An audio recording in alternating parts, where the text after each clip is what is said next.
House. ठीक है, ये देखिए अब बुक मेरे पास मौजूद है, पेज नंबर 46 है। ये देखिए ये हाउस बना हुआ, पिक्चर बनी हुई है, इसको आपने रीड करना है। दिस इज अ हाउस, ये एक घर है। क्या पढ़ना आपने? दिस इज अ हाउस, ये एक घर है।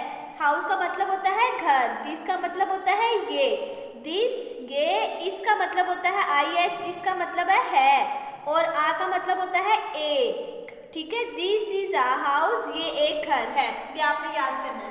उसके बाद आ जाओ उर्दू रीडिंग पे। उर्दू रीडिंग पे हमारे पास पेज नंबर 68 है। 68 में हमने पढ़ना है मोड़ो और सोचो, ये हमारी रिवीजन हो रही है। पेज नंबर 68 पे देखिए, अभी देखिए पिक्चर बनी हुई है ना, ये दोनों साइडों से वो मोड़ रहा है। ठीक है, तो हम पढ़ेंगे इसको वाव के साथ जोड़ के लफ्ज पढ़ना है। मीम वाव मो रे वावड़ो मोड़ो। अब ये देखिए ये लड़का बैठा है ना, सोच रहा है कुछ। ठीक है, तो इसको भी वाव के साथ जोड़ के पढ़ना है। सीन वाव सो, चे वाव चो, सोचो।